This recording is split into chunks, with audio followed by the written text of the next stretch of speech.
அனைவருக்கும் வணக்கம். ஒரு சோகமான செய்திங்க. இயக்குனர் இமயம் பாரதிராஜா அவர்கள் வந்து இறந்துட்டார். அவருக்கு வந்து நம்ம கண்ணீர் அஞ்சலி வந்து செலுத்திக்குவோம். ஏன்னா ஐயா வந்து பார்த்திங்கன்னா ஒரு தமிழ் தேசியவாதி, மெயினாக தேசிய தலைவர் இருக்கார் இல்லையா, அவரை போய் நேராக சந்தித்து அவருக்கு வந்து உதவி பண்ணது மட்டும் இல்லாமல், உதவின்னு என்னங்க, அந்த கருத்தை கொண்டு வந்து இங்கே பேசுகிறது, அந்த மக்கள் வந்து இப்படி கஷ்டப்படுறாங்க அப்படின்னு சொல்லி பேசுகிறது, அந்த மாதிரியெல்லாம் வந்து பண்ணவர்.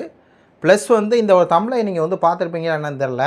நான் ஒரு 2024 வந்து இந்த ஒரு தமிழைன்னு வச்சேன். தமிழனுக்கு யார் அடையாளம் காட்டினதுன்னா சீமான் தான் அப்படின்னு சொல்லி ஓப்பன் ஸ்டேட்மெண்ட் வந்து கொடுத்துருப்பார்.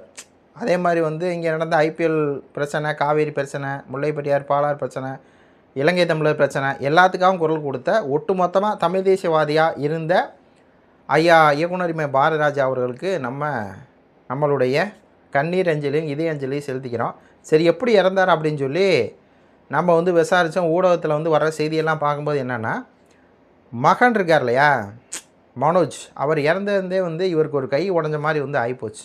இப்போ தான் ஒரு 2 வருஷத்துக்கு முன்னாடி இறந்தார். இவர் கை உடஞ்ச மாதிரி ஆயிடுச்சு. இவரை பார்த்துக்கணுன்னா முழுக்க பார்த்துக்கிட்டது மனோஜ் தான் பார்த்துக்கிட்டாப்புல. மனோஜ் இறந்துட்டாப்புல. இப்போ என்னென்னா, அவருக்கு ஆல்ரெடி வந்து இந்த மூளையில் வந்து நரம்பு பிரச்சனை நீங்கள் கேள்விப்பட்டிருப்பீங்க. அந்த பிரெயின் டியூமர் அப்படிங்கிற மாதிரி வந்து சொல்கிறாங்க. ஆனால் அதுக்கு முந்தின ஸ்டேஜ் அந்தளவுக்கு இல்லை, அதுக்கு முந்தின ஸ்டேஜுங்கிறாங்க. நினைவுகள் வந்து மறக்கும் இல்லையா, அந்த மாதிரி ஒரு சூழ்நிலைக்கு வந்து தள்ளப்பட்டார். அந்த மாதிரியான ஒரு மூளையில் வந்து பிரச்சனை வந்து வந்திருக்கு. பொதுவாகவே பல வயசாகிடுச்சு அப்படின்னா கால் வந்து நடக்க முடியாது, கை நடக்க முடியாது, இதய நோய்கள் இந்த மாதிரி தான் வந்து வரும். ஆனால் இவர் வந்து சினிமா துறையில் வந்து அதிகமாக ஈடுபட்டனால அந்த மூளையில் வந்து பாதிச்சிருச்சு, மூளை நரம்பில் வந்து பாதிச்சிருச்சு அப்படின்னு சொல்கிறாங்க. கடைசியில் வந்து அன்புமணி அவர்கள் கூட பேட்டி வந்து கொடுத்துருந்தாரு. போன வாரம் போய் நாங்கள் பார்த்தோம் இந்த மாதிரி பாரதிராஜா அவர்களை, நல்லா தான் இருந்தால், நல்லா தான் எங்கள்கிட்ட பேசினார், ஆனால் இப்படி இறந்த என்னால் வந்து ஏற்றுக்க முடியல அப்படின்னு சொல்லி. அதாவது என்னென்னா, அவருக்கு வந்து இந்த ஞாபக மறதி வந்து இருக்குது, அந்த மூளையில் வந்து அந்த கோளாறு இருந்துருக்குது. அதை மீறி வந்து எப்படியாவது இவரை வந்து சர்வே பண்ணிடுவார் தான் எல்லாமே எதிர்பார்த்துட்ருக்குறாங்க. ஆனாலும் என்ன, இந்த ஒரு பிரச்சனையால் வயது மூப்பு ஒன்று, இந்த பிரச்சனை ஒன்று, இதனால தான் வந்து இறந்துட்டார் அப்படிங்கிற ஒரு செய்தியை வந்து நம்மளுக்கு கேட்கும்போது மனசே வந்து ரொம்ப வலிக்குது. ஒரு தமிழ் தேசியவாதியாக இருந்தார். இல்லை என்னென்னா, நான் சீமான் அவர்கள் வந்து கூப்பிடார் இல்லையா, எங்கள் அப்பா பாரதிராஜா, எங்கள் அப்பா பாரதிராஜான்னு சொல்லி. அப்பாவா மகனுக்கு அப்பா பாரதி இறந்துட்டார், மகன் சீமான் வந்து என்ன கடமை பண்ணுமோ அதை வந்து சீமான் பண்ணிட்டார். முழுக்க சீமான் அவர்கள் வந்து அந்த இறுதி அஞ்சலி, பாரதிராஜா அவர்களுக்கு இறுதி அஞ்சலியில் மகன் எப்படி வந்து நின்று என்ன விஷயத்தையும் பண்ணுவாரோ அது மாதிரி பண்ணிட்டார். எல்லாரையும் வந்து வர்றாங்க, ரஜினி அவர்கள் வர்றாங்க, கமல் அவர் வர்றாங்க, இளையராஜா வர்றாங்க, எல்லாத்தையும் வந்து இது பண்ணி எல்லாத்தையும் ரிசீவ் பண்ணி, சிவகுமார் வராங்க, சூர்யா வராங்க, எல்லாத்தையும் ரிசீவ் பண்ணி ஒரு மகனாக முழுக்க இறுதிச் சடங்கு முழுக்க அவர் இறந்து அவர் அடக்கம் பண்ணுற வரையும் எல்லா வேலைகளையும் பார்த்தது நாம் தமிழர் கட்சி. அண்ணன் சீமான் அவர்கள் அங்கேயே நின்ட்டார். நீங்கள் எல்லா ஃபுட்டேஜில் வந்து பார்க்கலாம். மகன் சொன்னார் பாரதிராஜா சீமானை.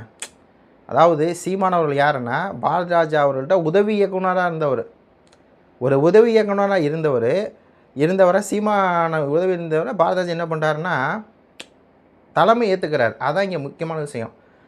சொல்லுவார், சீமான்ட்ட எனக்கு பிடிச்ச என்னென்னா, சீமான அரசியல் பேசல, அதெல்லாம் வேறு. சீமான் வந்து இந்த மொழியை பற்றி பேசும்போது, இனத்தை பற்றி பேசும்போது, இயற்கையை பற்றி பேசும்போது, தமிழுடைய அந்த தொன்மையை பற்றி பேசும்போது, அதுதான் சீமான்ட்ட எனக்கு பிடிக்கும்.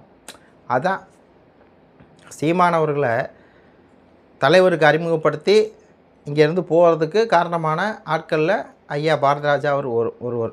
அப்போது ஒட்டு மொத்தமாக தமிழ் தேசியவாதியாக வாழ்ந்திருக்கார். காவேரி பிரச்சனை, பாலார் பிரச்சனை, முல்லைப்பெரியார் பிரச்சனை, தமிழருக்கு எந்த பிரச்சனைனாலும் குரல் கொடுத்தவர். நாம் தமிழர் கட்சியை தன்னோட ஒரு கட்சியாக வந்து அதில் தான் இருந்தார். அவர் நினச்சி தான் திமுக, அதிமுக, பாஜக இருந்திருக்கலாம். ஆனால் இருந்தார். 2021 நாம் தமிழர் கட்சி மேடை ஏறினார். 24 வந்து இந்த கள்ளக்குறிச்சி இருந்தார் இல்லையா, துரோகம் பண்ண துரோகி பாண்டியன், அவருக்கு வந்து ஓட்டு கேட்க போய் தான் தமிழனுக்கு அடையாளம் காட்டியவர் சீமான் அப்படிங்கிற ஸ்டேட்மெண்ட்டை வந்து கொடுத்தாரு ஐயா பாரதிராஜா. அப்படிப்பட்டவர் இன்றைக்கி நம்ம இடையே வந்து இல்லை. இப்போது அவருடைய சினிமா பயணம், அரசியல் ரீதியாக வந்து அவர் தமிழ் தேசியவாதியாக இருக்கார். அதான் சினிமா பயணம் அப்படிங்கும்போது ரொம்ப ஒரு டிஃப்ரெண்ட்டான ஒரு பயணம். கிழக்கு 16 வயதிலே அப்படிங்கிற முதல் படம், கமலை வச்சு கமல் ரஜினி 2 பேர்த்தையும் வந்து போட்டு எடுக்கிறாரு. கவுண்டமணி அவர்கள்லாம் பார்த்துருப்பீங்க, பட்டி தொட்டியெல்லாம் வந்து பறந்து ஒரு சக்ஸஸ். இதுக்கு முன்னாடி இந்த மாதிரி படமே இல்லை. ஆனால் சீமான் கூட அடிக்கடி வந்து சொல்லுவார் இல்லையா, அதாவது 16 வயதிலே ஒரு சப்பானி கேரக்டரு, அந்த மாதிரி ஒரு கேரக்டரு ஒருத்தன் உருவாக்கி அந்த படத்தை சக்ஸஸ் பண்ணியிருக்கான். சாதாரண விஷயமே இல்லை. அது ஒரு படம் எடுக்கிறாரு. அப்படியே தொடர்ந்து வந்து சிகப்பு ரோஜாக்கள் கமல் வச்சு எடுக்கிறாரு. அந்த படமும் செம்ம ஹிட்டு. அதுக்கப்புறம் முதல் மரியாதை, அலைகள் ஓய்வதில்லை, வேதம் புரிது, கிழக்கு சீமையிலே, கருத்தம்மா, பசும்பொன். இதில் பசும்பொன்னில் தான் அண்ணன் சீமான் அவர்கள் வந்து டைரக்டர் பாரதிராஜா அவர்கள்ட்ட வந்து உதவி வைக்கின்றனா வந்து போகிறாரு. இந்த மாதிரி அவருடைய அந்த கருத்தம்மா படமெல்லாம் பார்க்குறதுக்கு அப்படி ஒரு படமாக இருக்கும்.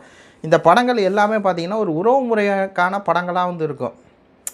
நீங்கள் கருத்தம்மாலாம் பார்த்தீங்கன்னா அப்படி ஒரு படம் காவியம்.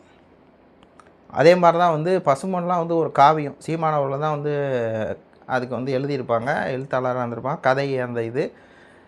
அப்படிப்பட்ட ஒரு மிகப்பெரிய ஒரு சகாப்தம் தமிழ் திரையுலகில். இவரை மிஞ்சி எவனுமே இதுக்கு மேலே வர முடியாது. அந்தளவுக்கு இருந்த ஒரு பேராளுமை. என்னென்னா தமிழர்கள் வந்து புறக்கணிக்கப்படுவாங்கன்னா அது மாதிரி புறக்கணிக்கப்பட்டவர் இவர். ஏன்னா தமிழ் ஆளுமைகள் வந்து தமிழ் சினிமாவில் இல்லை, அதனாலே இவர் வந்து புறக்கணிக்கப்பட்டார். இவர் வந்து ஒரு கட்டத்துக்கு மேலே இவருடைய மகனை வச்சு தாஜ்மஹால் படத்தை எடுத்து சொல்லு தாஜ்மஹால் அந்த இதெல்லாம் வந்து பார்த்துருப்பீங்க. எப்படியாவது மகனை கொண்டு வரணும் அப்படின்னு சொல்லி பார்த்தாரு. என்னென்னா புறக்கணிப்பு தாங்க, வேறு ஒன்றுமே இல்லைங்க. தமிழராக இருந்துட்டிங்கன்னா புறக்கணிப்பு, அதுவும் தமிழ் தேசியம் பார்த்துட்டிங்கன்னா முழு புறக்கணிப்பு. 2009 காலகட்டத்தில் சிங்கமாக இருந்தவர்.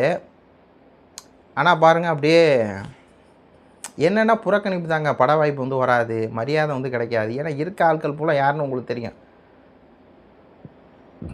அந்த மாதிரியான ஒரு நெருக்கடி வந்து இருந்துகிட்டே இருந்திருக்கு. அந்த நெருக்கடி ஏன் வருது? தமிழர்னாலே புறக்கணிப்பு வந்துடும், அந்த நெருக்கடி வந்துடும், எல்லாம் வந்துடும். சீமான் கூட நல்ல படம் தான் டைரக்ட் பண்ணியிருந்தார், ஆனால் வாய்ப்பு வராது. அந்த புறக்கணிப்பு மெயினாக, அந்த புறக்கணிப்பு. இவர் படைத்த அந்த படைப்புகளை பற்றியெல்லாம் வந்து பேசுகிறதுக்கு வந்து இது இல்லை. சும்மா பாரதிராஜாவா பாக்கியராஜ் வந்து பேசுவார். என்ன பாக்கியராஜும் கம்மா நாயுடு அப்படிங்கும்போது தான் பாரதி ராஜா வந்து ஒரு பக்கம் தெலுங்கர்களை வளர்த்து பார்த்திபனை எல்லாம் வளர்த்து விட்ருக்காரு. தெரிஞ்சால் தானே, தெரியலை. அது மாதிரி சீமான் அவர்கள் மாதிரி ஒருத்தரை வளர்த்து விட்டனால இன்றைக்கி சீமான் அவர்கள் வந்து அப்பா மாதிரி. சீமான் அவர்கள் இல்லைன்னா அங்கே என்ன நடந்திருக்கும் அப்படிங்கிறது தெரியும். பாக்கியராஜ் தானே பாரதிராஜா வந்து பாக்கியராஜ் வந்து இந்தளவுக்கு கொண்டு வந்தது. அவரெல்லாம் நிற்கல, அவரெல்லாம் போயிட்டார். அவரெல்லாம் இருக்க மாட்டாங்க. சீமான் மாதிரி யாருமே வர மாட்டாங்க. ராதிகா அந்த இதில் வந்து இருக்கிறாங்க. ராதிகா அறிமுகப்படுத்தினது எல்லாம் பண்ணது, கார்த்தி அறிமுகப்படுத்தினது எல்லாம் பண்ணது, பல நடிகர்களுக்கு வாய்ப்பு கொடுத்தது எல்லாமே பண்ணியிருக்காரு. பல விஷயங்களை வந்து பண்ணியிருக்காரு, பல பேர்த்துக்கு வாய்ப்பு கொடுத்துருக்காரு, எல்லாம் பண்ணியிருக்காரு. நான் யாருமே ஏன்னா புறக்கணிப்பு, தமிழர்னாலே புறக்கணிப்பு. இவர் தமிழ் தேசிய வேறு பேசிட்டாரா, அப்போ அந்த புறக்கணிப்பு வந்து இருக்கும். இன்றைக்கி ஐயா அவர்கள் வந்து 84 வயசு. அந்த 84 வயசில் வந்து ஓகே ஒரு நிறைவான ஒரு, ஏன்னா 80 வயசு வரையும் அவர் வந்து ஆரோக்கியமாக இருந்திருக்காரு. கடைசி 4 வருஷங்கள் தான். அதுலேயும் அவர் மகன் வந்து கொஞ்சம் இதால் அவர் வந்து இதாகிருக்கிறாரு, நினைவு வந்து போய் இது இறந்துருக்காரு அப்படிங்கிற ஒரு செய்தி ரொம்ப சோகமாக தான் இருக்குது. அவருக்கு நம்மளுடைய ஆழ்ந்த இரங்கலும் தெரிஞ்சுக்குவோம். அவருடைய சினிமாவும் சரி, அவருடைய அரசியலும் சரி, தமிழுக்காகவும் தமிழ் தேசியத்துக்காகவும் இருந்தது அப்படின்னு சொல்லிட்டு இந்த காணொலியை முடிச்சுக்கிறேன். நன்றி, வணக்கம்.